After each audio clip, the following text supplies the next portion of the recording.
സുരേഷ് പാലക്കാടാണ്. ഞാൻ ഇപ്പൊ ദുബായിൽ നിന്നാണ് വിളിക്കുന്നത്. ഞാൻ നമ്മുടെ ഈ രാഹുൽ മാങ്കൂട്ടത്തിന്റെ അതിന്റെ പറയാൻ വേണ്ടി ആൾക്ക് ഞാൻ പാലക്കാടാണ് സ്ഥലം, നമ്മുടെ MLA ആണ്.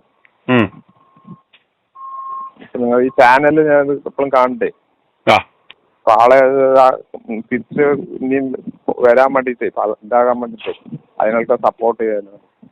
പാലക്കാട് പുള്ളി തിരിച്ചെത്തി, പുള്ളിക്ക് പാലക്കാട് തിരിച്ചെത്തി അല്ല ഈ പാർട്ടിയിൽ നിന്നുള്ള ഈ സസ്പെൻഷൻ ഇതാക്കാൻ വേണ്ടി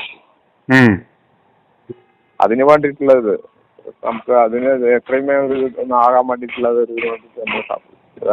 ഒന്ന് റിക്വസ്റ്റിന് വേണ്ടിയിട്ട് ദുബായിലാണ് ഇപ്പോൾ വർക്ക് ചെയ്യുന്നത്. ഞങ്ങൾ അവിടെ നമ്മുടെ MLA ആണ്, പാലക്കാട് MLA. ഞങ്ങൾക്ക് ഭയങ്കര ഇഷ്ടപ്പെട്ട എല്ലാം ഉള്ള MLA ആണ്. ഇതിപ്പോൾ ഇതെല്ലാം നുണാരോപണമാണ്, തെളിഞ്ഞിട്ടും ഇവന്മാരെന്തുകൊണ്ടാണ് അടങ്ങാത്തത്?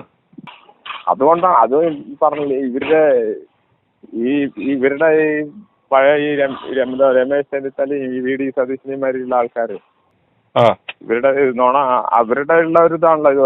ഒരു ആരോപണം ഒന്നുമില്ലാത്ത ഒരാളെ പിടിച്ചിട്ട് ഇതാക്കി വെറുതെ ഒരു ആരോപണത്തിന്റെ പേരിലല്ല ഇവരിട്ടിരിക്കുന്നത്. അയാളുടെ എന്താ പറയാ, എത്രയും പവറും നല്ലൊരു ഇതും ധൈര്യം ഉള്ള അവിടെ എല്ലാവർക്കും പാലക്കാട് ഭയങ്കര ഇഷ്ടമാണ്. ഞാനിപ്പോ നാട്ടിൽ പോയി ഞാൻ 2-3 മാസം മുമ്പ് വന്ന് മൂപ്പരെ കണ്ടേളി. ഞങ്ങൾക്ക് തന്നെ ഒരു തന്നെ പാലക്കാടാകാൻ ഒരു MLA. ഇതിനു മുമ്പ് ഞങ്ങളുടെ ഷാഫി പറമ്പിലാണ്, നല്ല സൂപ്പറായിരുന്നു. ആളുടെ ഒരു പിൻഗാമിയായിട്ടാണല്ലോ ഇയാൾ വന്നു. ഇയാൾ അതിലേറെ നല്ലൊരാളാണ്. അത്രയും നമുക്ക് എല്ലാവർക്കും സപ്പോർട്ടാണ്. ഇവര് മാത്രം എന്താ ഇങ്ങനെ കാണിക്കുന്നത്, എന്താണെന്ന് ചെയ്യാൻ അത് അറിയാൻ വേണ്ടിയിട്ടും ഇവർക്ക് അങ്ങനെയാണെങ്കിൽ കുറെ പേരുടെ വോട്ട് അവിടെ നിന്നൊക്കെ മാറിപ്പോവും. ഇനി ഇദ്ദേഹത്തെ ഇതുപോലെ ഒതുക്കാൻ ശ്രമിച്ചാൽ നിങ്ങൾ ഇനിയും വരുന്ന തെരഞ്ഞെടുപ്പിൽ വോട്ട് ചെയ്യുമോ? അവർക്ക് വോട്ട് ചെയ്യില്ല. കോൺഗ്രസ് വോട്ട് ചെയ്യില്ലല്ലോ. നമ്മള് കോൺഗ്രസിന്റെ അനുഭാവികളാണ്. പക്ഷെ രാഹുൽ മാങ്കൂട്ടത്തിനല്ലാണ്ട് വേറൊരാൾക്ക് വോട്ട് ചെയ്യില്ല. ഈ കേക്കച്ചാൻ ഫ്രണ്ടിൽ നിന്ന് നയിച്ചാല് കോൺഗ്രസ് രക്ഷപ്പെടുവോ ഇത്തവണ? ഇപ്രാവശ്യം രക്ഷപ്പെടില്ലല്ലോ. കേക്കച്ചന്മാരുള്ള ഈ പാര വെക്കണ ആൾക്കാരല്ലേ, ഒരിക്കലും രക്ഷപ്പെടില്ല.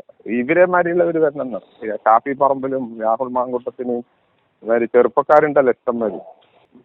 അത് ഇവരുടെ ഒരു ഇതിന് വേണ്ടിയിട്ട് ഞാൻ വിളിച്ചത്. നമുക്ക് ഇതില് ഇതിലേക്ക് രാഹുൽ ഗാന്ധി ഇവരെമാരി നിങ്ങളുടെ ഇതിൽ വഴി ഇൻഫോം ചെയ്യാൻ പറ്റില്ലേ? രാഹുൽ ഗാന്ധി ഒക്കെ ബന്ദിയാണിപ്പോ. അല്ല ബന്ദി പറഞ്ഞ ഇവര് പറഞ്ഞു ആലപ്പുഴ കോവാലിന്റെ ഒക്കെ ബന്ദിയാണിപ്പം. അവര് ഗതികേടില്ലേ? അല്ല അത് അവിടെ ഇങ്ങനെ ആയിക്കഴിഞ്ഞാൽ പാലക്കാട് കോൺഗ്രസിന്റെ ഉറച്ച മണ്ഡലമാണ്. അത് ഇവരിങ്ങനെ കളിച്ചു കഴിഞ്ഞാൽ അത് പോയിക്കോ. അതിനുവേണ്ടിയല്ലേ അവർ കളിക്കുന്നത്. അത് പോകണം. കോൺഗ്രസ് നശിക്കാൻ വേണ്ടിയാണ് ഈ കളി കളിക്കുന്നത്. മനസ്സിലായില്ലേ അത്? മനസ്സിലായി. പക്ഷെ നമുക്ക് ആ പാർട്ടിയോടുള്ള ഒരു ഇതും പിന്നെ ഈ രാഹുൽ മാങ്കൂട്ടം എന്നുള്ള ആളുടെ അടുത്തുള്ള അത്രയും ഇതും ആളുടെ ഒരു ഇതും അവരെമാരിയുള്ളത് നയിച്ചാൽ ഈ പാർട്ടിക്ക് ഫുൾ ഇതുള്ളൂ. ഓക്കെ സുഹൃത്തെ, വിളിച്ചതിന് സന്തോഷം. ഓക്കെ. ഹലോ, നമസ്തേ. നമസ്കാരം. ഞാൻ മൂസ. ഞാന് സണ്ണിന്റെ നാട്ടുകാരനാന്ന്. സണ്ണി നമ്മളെ KPCC പ്രസിഡന്റിന്റെ സണ്ണിന്റെ നാട്ടുകാരനാ. ഞാനിപ്പോ ഉള്ളത് വടകര താലൂക്കിലുള്ളത്. ഇവിടെ ഇങ്ങോട്ടേക്ക് തൽക്കാലത്തേക്ക് കുകിലാണ്ട് ഇങ്ങോട്ടേക്ക് സ്ഥലം മാറിയതാ. എല്ലാ സാറേ, ഇത് എന്താ ഇവര് കളിക്കുന്നത്? ഇത് കോൺഗ്രസിന് ഇല്ലാണ്ടാക്കേണ്ട പരിപാടിയല്ലേ ഇത്? ഹലോ, അല്ല രാഹുല് ഇനിയിപ്പോ പിന്നെ ഒരു തെറ്റ് ചെയ്ത് തെളിവൊന്നുമില്ല. ഇങ്ങനെ 4 പെണ്ണുങ്ങളെ കൊണ്ട് പറയിക്കാൻ മറ്റൊരു കുറച്ച് പൈസ കൊടുത്ത് പിന്നെ പറയാൻ തയ്യാറായിട്ട് നിൽക്കുന്ന കുട്ടികളല്ലേ ഇത്. ഇവരെ കൊണ്ട് പറയിച്ചിട്ട് ഇവനെങ്ങനെ പെട്ടെന്ന് വന്നിപാട് അങ്ങ് സസ്പെൻഡ് ചെയ്യുക, അല്ലെ അതിനെപ്പറ്റി അന്വേഷിക്കാനോ അല്ലെങ്കിൽ ജനവികാരം ഒന്ന് മാനിക്കണ്ടേ? സതീശൻ സണ്ണീനെ സംബന്ധിച്ച് ഞാനൊക്കെ കുറ്റം പറയാൻ, ഓന് തണുപ്പനാണ് ആള്. ഓന് ഞങ്ങൾ വലിയ ചങ്ങായിമാരാണ്. തണുപ്പനാണ്. ഓനൊന്നും അതിന് പറ്റും. KPCC പ്രസിഡന്റ് എന്ന് പറഞ്ഞ് കുറച്ച് സ്ട്രോങ് ആയിരിക്കണം. ഇയാളെ ഒരു മണ്ഡലം പ്രസിഡന്റ് ആക്കാനുള്ള ഒരു കപ്പാസിറ്റി ഉണ്ടോ അയാൾക്ക്? ഇല്ല. അതിനൊന്നും ഇല്ല. കാരണം ഒരു തണുപ്പനാണ്, ഒരു ആള് അല്ലേ. ഞാൻ കുറ്റം പറയില്ല, കാരണം നമ്മൾ സുഹൃത്തുക്കളാ. പിന്നെ ഇത് എന്ത് പ്രശ്നം കേന്ദ്രത്തിൽ എത്തുന്നില്ല ഒന്നാമത്. കാരണം വെച്ചാൽ അവിടെ ഒലിച്ചു പേര് തേങ്ങ മലവെള്ളത്തിന് ഒലിച്ചു പേര് തേങ്ങ പിടിക്കാൻ ഒരു വേണുഗോപല്ലേ അവിടെ നിൽക്കുന്നത്. ഓൻ്റെ കയ്യിലല്ലേ എത്തുക. ഓൻ ഇത് മൂടി വെക്കും. കേന്ദ്രത്തിൽ എത്തുന്നില്ല. ഇത് കേന്ദ്രത്തിൽ എടുത്ത കളിയൊന്നും ചെയ്യുന്നില്ല. ഓൻ സമ്മാനിച്ച ഒരു ശാപം ഉണ്ട് ഞങ്ങൾക്ക്. കാരണം ഒരു സജീവി ഹോസ്പിറ്റലില്ലേ MLA സജീവി, അതും എൻ്റെ നാട്ടുകാരൻ തന്നെ. എൻ്റെ അത് ഞങ്ങളുടെ ഒറ്റ വാർഡിലാ. ഓനെ പിന്നെ ഒന്നിനും കൊണ്ടുപോയില്ല. കാരണം ഓനേക്കാളും സീനിയോറിറ്റിയുള്ള ആളെല്ലാം ഇവിടെ ഈ ഭാഗത്തെല്ലാം എത്രയോ നേതാക്കന്മാർ അവരെല്ലാം കഴിഞ്ഞിട്ട് ഇവൻ്റെ പയ്യനെ കൂടിയിട്ട് ഒരു സീറ്റ് ഒപ്പിച്ചതാ. കാരണം ഇരിക്കൂർ നിയോജകമണ്ഡലം എന്ന് വെച്ചാൽ കോൺഗ്രസിൻ്റെ അല്ല UDFന്റെ ഒരു ഉറപ്പായൊരു മണ്ഡലം വന്നു. അതെല്ലാം ഇവർ കളഞ്ഞ് കുളിക്കും. കാരണം ഇവനൊന്നും ഒന്നിനും കൊള്ളൂല്ല. ഇതിനേക്കാളും യോഗ്യന്മാർ എത്രയോ ഉണ്ട്. എന്താ ചെയ്യും? ഞാൻ കാര്യം പോലെ എനിക്ക് 75 വയസ്സായി. ഞാൻ ഈ ഇത് കണ്ടിട്ട് സഹിക്കാൻ കഴിയുന്ന ചിലപ്പോൾ ഉറങ്ങാത്ത ദിവസമുണ്ട്. ഇതന്നെ ഓർമ്മ. കാരണം നമ്മളെ എത്ര കഷ്ടപ്പെട്ടിട്ടാ ഇതെല്ലാം കെട്ടിപ്പടുത്തുകൊണ്ട് ഒരാളെ വെറുപ്പിക്കാണ്ട് മറ്റവരെ കണ്ട് അവരെ പരിഗണിച്ചതും മറ്റും അങ്ങനെ ആക്കി കാലിന് ചെരുപ്പില്ലാത്ത കാലത്ത് നടന്നിട്ടെല്ലാം പ്രവർത്തിച്ച ആളാണ് നമ്മളെല്ലാം. അതിൻ്റെ പേരിൽ നമുക്കൊന്നും ഒരു പ്രശ്നമില്ല. കാരണം നമ്മളൊന്നും ഒരു സ്ഥാനത്ത് നിർത്തിയാൽ തന്നെ നമുക്ക് അങ്ങനത്തെ അധികാരമൊന്നും വേണം അറിയുന്ന കൂടി പെട്ടതാ. എല്ലാം ഒഴിഞ്ഞു മാറുന്ന. കാരണം നമുക്ക് സ്വതന്ത്രമായിട്ട് ഇങ്ങനെ ജീവിക്കാൻ വേണ്ടി ഇത് കളഞ്ഞു കുളിക്കലൊക്കെ. ഇപ്പൊ കോൺഗ്രസിന് ഒരു പുതിയ ജീവൻ കിട്ടിയതല്ലോ കുറച്ച് ചെറുപ്പക്കാരെല്ലാം വന്നുകൊണ്ട്. ഇപ്പൊ പിന്നെന്താ ഷാഫി പറമ്പിൽ, രാഹുൽ മാങ്കൂട്ടം, സന്ദീപ് വാര്യർ, ഇവരെല്ലാം ഒരു നല്ലൊരു ടീമായിരുന്നു. എന്ത് ചെയ്യുക ഇങ്ങനെയാണെങ്കിൽ. പിന്നെ ഇപ്പൊ ഞാൻ താമസിക്കുന്ന വടകര താലൂക്കില. ഇവിടെയല്ല പാർട്ടിക്കാരുടെ പ്രവർത്തനം കണ്ട പണ്ട് കുട്ടിക്കാലാണ് ഓർമ്മ വരുന്നത്. ഈ വടകര താലൂക്കില്ല. അത്രയും ഷാഫി എന്നെല്ലാം പറഞ്ഞാൽ ഇവിടെ അവരെല്ലാം പ്രാണനാണ്. അങ്ങനെ രാഹുൽ മാങ്കൂട്ടത്തിൽ നല്ല ആൾക്കാർ ഓനെ ഇത് ചെയ്തുകൊണ്ട് എല്ലാവർക്കും നല്ല വെറുപ്പുണ്ട്. ഇങ്ങനെ പോയത് ഇപ്പൊ ഇലക്ഷന് മുമ്പ് എന്നല്ല ഈ കേക്കച്ചൻ മുന്നിൽ നിന്ന് ഈ തെരഞ്ഞെടുപ്പ് നയിച്ചാല് ഇവന്മാര് രക്ഷപ്പെടുവോ ഇത്തവണ? അയ്യോ, ഓൻ തന്നെ ജയിക്കൂല. ഓൻ ജയിക്കില്ല എന്നുള്ള ഉറപ്പാണ്. ഓൻ ജയിക്കൂല എന്നുള്ള ഒരു ഉറപ്പാണ്. ഓന് നിങ്ങൾ നോക്കിന ഒരു ആ വർത്താനം പറയുമ്പോൾ ഓരോ മുഖത്തൊരു തെളിവിട്ടാൻ നോക്കിയ ഒരു കണ്ണെല്ലാം കർപ്പിച്ച് ഒരു ഇരിച്ചു പിടിച്ച പോലത്തെ വർത്താനം അറിയാ. കോൺഗ്രസ്സുകാർക്ക് എന്ന് വെച്ചാൽ ഈ കഞ്ഞി മുക്കി തേക്കാനെ പഠിച്ചാൽ നേതാവായി. പാർട്ടി പണിയൊന്നും വേണ്ട. എന്നിട്ട് നല്ല കടലാസോണ്ടാന്റെ കുപ്പായ അടിച്ചിട്ട് വന്ന പിടുത്തം പിടിച്ചിട്ട് എവിടെ ഇരിക്കയില്ല നിൽക്കയില്ല. ആര് കണ്ടാൽ ലോഹ്യം പറയില്ല. ഒരു ആന നോക്കും പോലെ നോട്ടേ നോക്കൂ. കാരണം വെച്ചാൽ ഓൻ്റെ അന്തസ്സിന് കോട്ടം തട്ടുന്നതായിട്ട് സാധാരണക്കാരനോട് ടൗണിലേക്ക് പോകുന്ന മുണ്ടിയെങ്കിലും ഓനിക്ക് അന്തസ്സിൻ്റെ കോട്ടം വരുന്നതായിട്ട് മുണ്ടൂല. അവൻ ആന നോക്കും പോലെ ഇറങ്ങണ്ണാലോ നോക്കുകയില്ല. ഇതെല്ലാം നമുക്കറിയാം. പക്ഷെ നമ്മളെന്താണ് കൂടുതൽ ഇവൻ്റെ ഒന്നും തറവാട് സ്വത്തല്ല കോൺഗ്രസ്. അതേ സമയത്ത് കോൺഗ്രസ്സുകാർ നെഹ്റുവിൻ്റെ എല്ലാം കാലത്ത് നെഹ്റു പ്രതിപക്ഷത്തോളം കാണിച്ച ബഹുമാനം ആ കീഴ്വഴക്കവും എല്ലാം ഇത്ര ഒരു AKG ഒറ്റക്ക് ഒരു MP ഉണ്ടായിട്ട് വരെ അയാൾക്ക് വരെ പരിഗണന കൊടുത്തതാണ്. നെഹ്റുവിൻ്റെ ഭരണം കിട്ടുമ്പോൾ ഒന്നും ഭരിക്കാനുള്ള ഒന്നുമില്ല. എന്നിട്ട് സ്വന്തം പൈസ എടുത്തിട്ടാണ് പിന്നെ ഒരു അന്ന് 2000 കോടി ഉണ്ടെങ്കിൽ അല്ല 200 കോടി ഉണ്ടെങ്കിൽ 20 കോടി അവരെടുത്തിട്ട് ബാക്കി തികച്ചും ഭരിക്കാൻ വേണ്ടി. എന്നിട്ട് പോരാത്ത 300 വനം കൊടുത്ത് അങ്ങനത്തെ എല്ലാം നെഹ്റുവിൻ്റെ പാർട്ടിയായത്. നെഹ്റു ഗാന്ധിയെല്ലാം ഉണ്ടാക്കിയ പാർട്ടിയാണിത്. ഈ പാർട്ടീനെ ഒന്നുമല്ലാണ്ട് ചിവറമ്മറ പാർട്ടിയാക്കി മാറ്റിയില്ല ഇവർ അഹങ്കാരികളെ. ഇപ്പൊ സതീശന് ആകെ അങ്കലാപ്പിലല്ലേ. ഓൻ ജയിക്കൂല എന്ന് അവനക്കറിയാം. വിളിച്ചതിന് സന്തോഷേ. ആയിക്കോട്ടെ. എൻ്റെ രാഘവൻ സാറിന് 100,000 നന്ദി. നല്ലത് വരട്ടെ.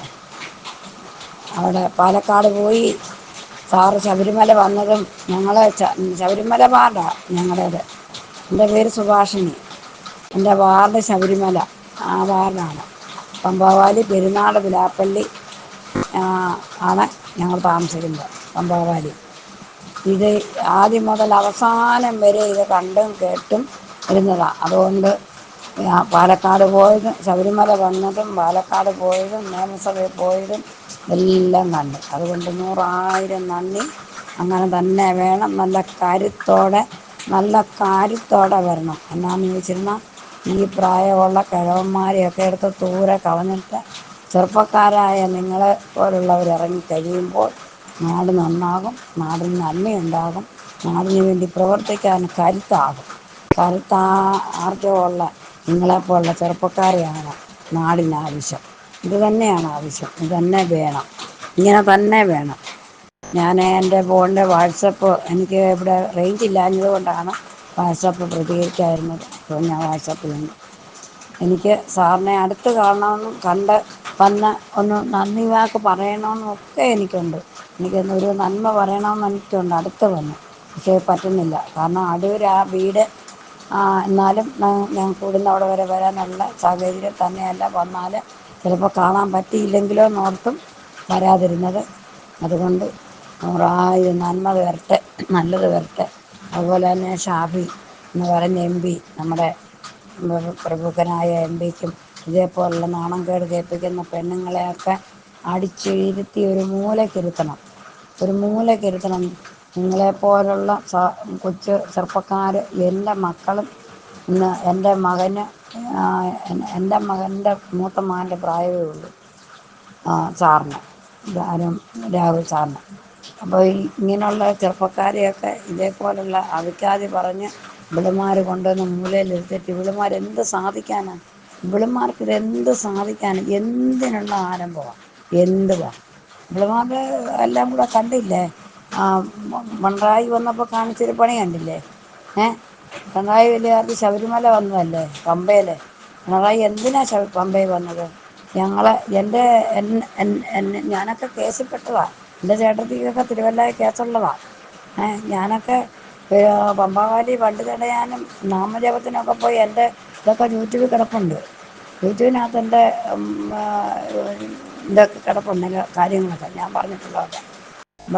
ഞാനൊക്കെ യൂട്യൂബിലൊക്കെ ഒന്ന് നിറഞ്ഞു നിന്ന ആൾക്കാരാണ്. ഇഷ്ടംപോലെ നിലയ്ക്ക് വന്ന് പോലീസുകാർ വന്ന് അടി വെക്കുന്ന സമയം ഞങ്ങളാണ് പോലീസുകാർ പറയുന്നത്. ഞങ്ങളുടെ കൂട്ടത്തിൽ നിൽക്കുന്നൊരു ഒരു അമ്മച്ചിയുടെ തലയാണ് തല്ലി പൊട്ടിച്ചതും എറിഞ്ഞു പൊട്ടിച്ചതും ഒക്കെ. ഞങ്ങളുടെ അടുത്ത് ആശുപത്രി കൊണ്ടുവരുമല്ല. അങ്ങനെ ഒരുപാട് നാശനഷ്ടങ്ങൾ നടത്തി. ഇപ്പം അവൻ എന്തിന് വന്നതാ? പിണറായി പന്നനാറി. അവനെ പിണറായി എന്നല്ല, അവൻ പന്നനാറിയാണ്. അവൻ ഏതാണ്ട് കാലക്കേടിനുള്ള തുടങ്ങിക്കഴിഞ്ഞു. വേറൊരു കാര്യമാണ്, അവൻ ഈ ശബരിമല വന്നതിൻ്റെ കാരണം എന്താണെന്ന് ചോദിച്ചിരുന്നാൽ കുറേ കാര്യങ്ങൾ അവൻ ചെയ്തു കൂട്ടിയിട്ടുണ്ട്. അതിപ്പോൾ ഇങ്ങനെ എല്ലാവരും കൂടെ ആകുമ്പം അവന് ഇതിനൊരു ക്ഷമാപണം അർഹിക്കാനുള്ള സമയം കണ്ടെത്തിയതാണ്. ഈ പേരും പറഞ്ഞ് അവന് പമ്പയിൽ വന്നൊരു ക്ഷമാപണം, അതിന് വേണ്ടിയിട്ടുള്ളൊരു ഇതാണ് അവൻ കണ്ടെത്തിയത്. അല്ലാതെ അവൻ ശബരിമല മറ്റുള്ള സംഗമം, എന്തിന് സംഗമം? അയ്യപ്പൻ കൊണ്ടിരിക്കുന്നതിന് ആർക്ക് ഛേദം? അയ്യപ്പൻ എത്ര കാലത്തിന് മുമ്പ് എല്ലാവരും പറയും ഇന്നലെ ഇരുന്ന് മിനിഞ്ഞാന്നിരുന്നു കല്യാണം കഴിച്ച് 3 പെണ്ണുങ്ങളെ കെട്ടി, 2 പെണ്ണുങ്ങളെ കെട്ടി. എവിടെ, എപ്പം, എങ്ങനെ, എവിടെ വെച്ച്? ഭഗവാനൊന്നും അറിയാതൊരു ഒരു ജന്മമെടുത്തത് മനുഷ്യന് വേണ്ടിയിട്ട്. മനുഷ്യനെ കണ്ടുവരാനും കണ്ട് പഠിക്കാനും മനുഷ്യന് വേണ്ടിയിട്ട് അവർ അവതാരമെടുത്തൊരു ഭൂമിയിലേക്ക് അവതരിച്ചു എന്ന് മാത്രമല്ലേ ഉള്ളൂ ഈ കാണപ്പെടാത്ത ശക്തി. അപ്പം ഇവനെ ആണല്ലോ, ഇവൻ്റെ അനുയായികളുമാണല്ലോ ഇതിനെല്ലാം ചൂട്ട് പിടിച്ചിട്ടുള്ളത്. നമുക്കതൊന്നും അറിയത്തില്ലല്ലോ. അതുകൊണ്ട് അവനവൻ്റെ വഴി കേട്ട് ശിക്ഷ അവനതിൻ്റെ ശിക്ഷ 100-150 വട്ടം അവൻ്റെ ശിക്ഷ അനുഭവിക്കും. അവൻ ചെയ്തിട്ടുള്ളതിൻ്റെ പാപം പറഞ്ഞു തീർക്കാൻ പമ്പയിൽ വന്നതാണ്. പമ്പയിൽ വന്നാൽ അവൻ്റെ പാപം തീരുമെന്ന് അവനോട് ആരോട് പറഞ്ഞിട്ടുണ്ട്. അതിനവൻ പമ്പയിൽ വന്നിട്ട് പോയതാണ്. അല്ല, രാഹുൽ മാങ്കൂട്ടത്തിൽ തിരിച്ചെത്തിയില്ലെങ്കിൽ ഞങ്ങളുടെ വീട്ടിലൊരു 5-10, എൻ്റെ വീട്ടിൽ മാത്രമല്ല എൻ്റെ കുടുംബത്തിൽ മൊത്തം കുറെ വോട്ടുണ്ട്. മൊത്തം ഒരൊറ്റ വോട്ട് പോലും പിന്നെ UDF ചെയ്യില്ല. കാരണം രാഹുൽ മാങ്കൂട്ടം പൂർണ്ണ ശക്തിയോടുകൂടി പഴയ മാതിരി ഫുള്ളായിട്ട് തിരിച്ചു വരാത്ത അവസ്ഥയിൽ ഒരു കാരണവശാലും കോൺഗ്രസിന് വോട്ട് ചെയ്യാന്നുള്ള പ്രശ്നം ഒതുക്കില്ല. ഞങ്ങൾ കോൺഗ്രസ്സുകാരല്ല, ഞങ്ങൾ മുസ്ലിം ലീഗുകാരാണ്. എൻ്റെ ബന്ധത്തിലുള്ള ഞങ്ങളുടെ ബന്ധത്തിലുള്ള ഒരൊറ്റ വോട്ട് ചെയ്യാൻ ഞങ്ങൾ സമ്മതിക്കില്ല. അത് ഞാൻ സമ്മതിച്ചിട്ട് ആരും വോട്ട് ചെയ്യൂല. അത് ഉറപ്പുള്ള കാര്യമാണ്. ഇതായിട്ട് അത് പൂർണ്ണ ശക്തിയോടുകൂടി തിരിച്ചു വന്നില്ല. ഇപ്പൊ ആർക്കും കുഴപ്പമില്ല. സതീശന് മാത്രമാണ് ഭയങ്കര. സതീശനും ആ 2-3 കളവന്മാർക്കും മാത്രമേ പ്രശ്നമുള്ളൂ. എന്ത് കാരണം പറഞ്ഞിട്ടാണ് ഇവരിപ്പോ ഇട്ടതൊക്കെ? പിന്നെ BJPക്ക് പ്രശ്നങ്ങളില്ല, കമ്മ്യൂണിസ്റ്റുകാർക്ക് പ്രശ്നങ്ങളില്ല, നാട്ടുകാർക്ക് പ്രശ്നങ്ങളില്ല, പാലക്കാട്ടുകാർക്ക് പ്രത്യേകമായിട്ട് തീരെ പ്രശ്നമില്ല. എന്നിട്ട് ഈ ചങ്ങാതി എന്ത് കളഞ്ഞ ഇവൻ എന്തെടുത്ത് പുറത്ത് കളയത്തെന്ന് ഞാൻ ആലോചിക്കുന്നത്. എന്താണ് ഈ ഇവർ മിണ്ടാതെ നിൽക്കുന്നതിന് കാരണം എനിക്ക് മനസ്സിലാകുന്നില്ല. ഷാഫി ഇപ്പൊ പ്രതികരിക്കേണ്ട ആവശ്യമില്ല, ഷാഫി സമയമാകുമ്പോൾ പ്രതികരിച്ചാൽ മതി. ഷാഫി ഇപ്പൊ ചാടി വീഴേണ്ട ആവശ്യമില്ല. പരമാവധി നോക്കിയിട്ട് ലാസ്റ്റ് മൂമെന്റിൽ മാത്രമേ ഷാഫിക്ക് പ്രതികരിക്കേണ്ട ആവശ്യമുള്ളൂ. അത് സമയത്ത് ഷാഫി ഉറപ്പായിട്ടും പ്രതികരിക്കുകയും ചെയ്യും. വേണ്ടി വന്നാൽ സ്വന്തമായിട്ട് ഒരു പാർട്ടി ഉണ്ടാക്കിയിട്ട് നിൽക്കാൻ ഈ രണ്ടാളും ഉദ്ദേശിച്ചാൽ തന്നെ ഇവർക്ക് സാധിക്കും. ഒരു കോൺഗ്രസ്സുകാരനും ഒരു സ്ഥലത്തും ജയിക്കുമെന്ന ഗ്യാരണ്ടിയാണ്. ഇവർക്ക് അത്രമാത്രം, ഇവരെവിടെ നിന്നാലും ഇവർക്ക് ജയിക്കാനുള്ള ശക്തിയുണ്ട്. ഈ രണ്ടാൾ മാത്രം മതി, കൂടുതൽ ആളുകളൊന്നും വേണ്ട. അതിന്റെ കൂടെ ചെറുപ്പക്കാരെ പിന്നെ ചാണ്ടിയമ്മനെ ഇവരോട് ചേർത്താൽ അവരെ മൊത്തം ഇപ്പോൾ ചെറുപ്പക്കാരങ്ങോട്ട് മെനക്കെട്ടാൽ കോൺഗ്രസ് ആയി. കളവന്മാർ സാർവൺ ഇതിനെ അടിച്ച് ആ 3 തള്ളമാരും പുറത്താക്കണം. ഇവരൊന്നും ഒന്നും ഒരു സംഭവമേ അല്ല. ഇവർ പോയാലേ വോട്ട് കിട്ടുള്ളൂ. ഇവരുള്ളപ്പോൾ നമുക്ക് വോട്ട് ചെയ്യാൻ തീരെ ഇൻട്രസ്റ്റ് ഇല്ല. കാരണം ഇത് വന്നിട്ട് ഇനിയും കടിപിടിയാണ്. ഈ വയസ്സന്മാർ ഇവരുടെ സ്ഥാനം പോയിരിക്കാൻ വേണ്ടിയിട്ടാണ് ഇവർ ഈ കളി കളിക്കുന്നത്. പിന്നെ ഇതിന്റെ ഉദ്ദേശം ഇതൊന്നുമല്ല. ഈ പെണ്ണ് പറഞ്ഞാൽ ഇപ്പൊ അവള് ഇപ്പൊ ഈ കേസോട്ട് വന്നത് ഇവൻ പറഞ്ഞിട്ട് വന്ന കേസാണ്. ആര്? ഈ സതീശൻ ഇളക്കി വിട്ടത് ആ പെണ്ണിനെ. അല്ലെങ്കിൽ ആ പെണ്ണിനോട് സതീശന്റെ അനുവാദം ഇല്ലാണ്ട് ആ പെണ്ണ് ഒരു ന്യൂസും പുറത്തു വിടൂല. അത് നമുക്ക് അവളുടെ സംസാരത്തിലും അവളുടെ എല്ലാ ഇതിലും ഇവനും അവളുടെ പ്രവർത്തനം കണ്ടാൽ നമുക്ക് അറിയാം. അച്ഛനും മോളാണ് അതൊന്നും നമുക്കറിയില്ല. അതൊക്കെ പിന്നെ തീരുമാനിക്കേണ്ട കാര്യമാണ്. ഇപ്പൊ കണ്ട ഇതില് അപ്പൊ അവനെ പുറത്താക്കാതെ അവനെ പിന്നെ മുന്നിൽ നിർത്തിക്കൊണ്ട് കോൺഗ്രസ് മുമ്പോട്ട് പോയാൽ വട്ടാപൂജ്യമായിരിക്കും. ഇനി ഏത് പിന്നെ അവൻ ജയിച്ചാലും വേണ്ടി നമ്മളെ ഭാഗത്ത് ചിന്തിക്കൂല. വോട്ട് എന്ന് പറഞ്ഞ സാധനം കിട്ടില്ല, അത് ഗ്യാരണ്ടിയാണ്. പൊട്ടി തകർന്ന് കോൺഗ്രസ് സാധനം ഉണ്ടായിരുന്ന കാലത്ത് തോന്നിപ്പോവും, ആ പാകത്തിലാവും. അപ്പൊ അതിന്റെ തക്കതായ സമയത്ത് ഷാഫിയും പാർട്ടിയും അത് പിന്നെ പ്രതികരിക്കുകയും ചെയ്യും. ഇൻഷാ അല്ലാഹ് രക്ഷപ്പെടുകയും ചെയ്യുന്നതാണ് ഞാൻ ഉദ്ദേശിക്കുന്നത്. ഓക്കെ, ഇനിയിപ്പോൾ കൂടുതലൊന്നും പറയാം, എനിക്കങ്ങനെ പറഞ്ഞ് പരിചയമൊന്നുമില്ല. ഞാനിപ്പോൾ ഇത് കണ്ടപ്പോൾ കുറേ ഞാൻ നിങ്ങളത് ഫുള്ളായിട്ട് മൊത്തമായി കാണലുണ്ട്. മിക്കവാറും എല്ലാ ഇതുകളും കാണുന്നുണ്ട്. അപ്പോൾ നിങ്ങൾക്ക് നല്ല ശക്തമായിട്ടാണ് നിൽപ്പ് നിന്നാൽ തന്നെ പൂർണ്ണമായ ജനങ്ങൾ മൊത്തം ഇവരുടെ കൂടെയാന്നുള്ളതിന് യാതൊരു സംശയമില്ല. ഈ 3-4 ഈ 2-3 കിളവികളും ഈ 2-3 ഈ കിളവന്മാരും അല്ലാത്ത വേറെ അത് കാരണം അവരുടെ സ്ഥാനത്തിന് ഇവർ പൊന്തി വന്നാൽ പെട്ടെന്ന് ചലനം ഉണ്ടാവും. അപ്പൊ അതവർക്ക് അത് വേണ്ടിയിട്ടാണ് ഇവരങ്ങനെ താഴ്ത്തി കെട്ടി ഭരണം കിട്ടിയില്ലേ വേണ്ടിയില്ല. ഭരണം കിട്ടുന്ന അവർക്കില്ല, നേതാവായിട്ട് നിന്നാ മതി. ആ കതർ ഷർട്ടും ഇട്ടിട്ട് കഞ്ഞി മുക്കി ആ കതർ ഷർട്ടും ഇട്ടിട്ട് നിന്നാ മതി. ഇതാണ് അവരുദ്ദേശിക്കുന്നത്. അപ്പോൾ ഓക്കെ, ഇനി പിന്നീട് സമയം കിട്ടുമ്പോൾ ഇനിയും സംസാരിക്കണം ആഗ്രഹമുണ്ട്. ഇപ്പം എവിടെയെങ്കിലും ഒന്ന് പറഞ്ഞു തീർത്താൽ ഇപ്പോൾ ഒരു ആശ്വാസം കിട്ടുള്ളൂ. കാരണം മനസ്സിലൊരു സ്വസ്ഥയില്ല. ഓക്കെയാ, ബൈ. എന്റെ പേര് ബാബു എന്നാണ്. എവിടുന്നാ? ഞാൻ പിണറായി. പിണറായി. രാഹുൽ ഗാന്ധിക്ക് എന്തെങ്കിലും മെസ്സേജ് കൊടുക്കാൻ പറ്റുമോ? അതെല്ലാം കൊടുക്കുന്നു, പക്ഷെ അവരെല്ലാം ഇവന്മാരുടെ ബന്ദികളാണ്. രാഹുൽ ഗാന്ധി അല്ല ഇപ്പം KC വേണുഗോപാലിന്റെ ബന്ദിയാ. ശരി. അവർക്കൊന്നും ചെയ്യാനുള്ള ശേഷിയില്ല ഇപ്പം. അങ്ങനെയാണെങ്കിൽ കേരളത്തിൽ ഇപ്രാവശ്യം ഒരു യുവാക്കളും വോട്ട് ചെയ്യില്ല, മാക്കൂട്ടില്ലേ. അവരതിന് വേണ്ടിയിട്ടായിരിക്കും ചിലപ്പോൾ കൊടുത്ത്, അങ്ങനെ വേണ്ടിയിട്ടായിരിക്കും. മറ്റേ കുട്ടികളുടെ പൈസ വാങ്ങിച്ചിട്ടുണ്ടാവും. സംശയം എന്താ? അതിനുള്ള ഏറ്റവും നല്ല തെളിവല്ലേ ഇത്? അതെ, ഈ കളവനല്ല 10-72 വയസ്സല്ല ഇല്ല, അവനെല്ലാം ഓനെല്ലാം മാറിയുന്നൂടെ. 10-72 വയസ്സായില്ലേ സതീശനല്ലോ, ഓൺലൈനിൽ മാറി നിന്നൂടെ, യുവാക്കൾക്ക് കൊടുത്തൂടെ? ഇനിയും അധികാരമോഹം പണ്ടേ കോൺഗ്രസ് തമ്മിൽ അധികാരമോഹം, അതുകൊണ്ട് തന്നെയല്ലേ ഉപ്പ് വെച്ച കലം പോലെയാണ്. രാഹുലിനെ ഒതുക്കാൻ ശ്രമിച്ച ഇവന്മാർ രക്ഷപ്പെടുവോ? ഇല്ല, ഒരിക്കലില്ല. രാഹുൽ മാസത്തം വന്നത് കൊണ്ടല്ലേ കുറച്ചു ഗുണം. അന്ന് യുവാക്കൾ ആയിരുന്നു പണ്ടല്ലൊരു സമയത്തിന് അതിനെങ്കിലും പോക്കുണ്ടാണ്. ഇയാളെ ആവേശം കണ്ടിട്ടല്ലേ യുവാക്കളെല്ലാം ഉയർത്തി എഴുന്നേറ്റ്. എന്നിട്ട് ഈ കളവന്മാര് പറയേണ്ടത് മറ്റേ കുട്ടിക്ക് ഇത് സപ്പോർട്ട് ചെയ്ത് കൊടുക്കുന്നത് ചെയ്യട്ടെ. നമ്മളൊന്നും ഒരാളും വോട്ട് ചെയ്യില്ല. നമ്മളിപ്പം പിണറായിന്ന് വന്നാൽ ഇവിടെയും കോൺഗ്രസ്സുകാരിലും തുല്യ ശക്തി ഞാൻ എല്ലാം മറിച്ചൊന്നുമല്ല. പക്ഷേ നമ്മൾ ഇതിലൊരു തീരുമാനമായിട്ട് പണിയെടുത്തിട്ടില്ലെങ്കിൽ നമ്മളൊന്നും ഒരിക്കലും വോട്ട് ചെയ്യില്ല. ഞാനീ വികലാംഗനാണ്. ഞാൻ അത്രയ്ക്ക് ആത്മാർത്ഥത്തോട്ട് കോൺഗ്രസിന് വോട്ട് ചെയ്യും. ഓക്കെ, വിളിച്ചത് സന്തോഷമേ. i2i News, an eye for truth. i2i News subscribe ചെയ്തിട്ടില്ലാത്തവർ ഇപ്പോൾ തന്നെ സബ്സ്ക്രൈബ് ചെയ്യുക. നോട്ടിഫിക്കേഷൻ ലഭിക്കുവാൻ ബെൽ ബട്ടണും അമർത്തുക.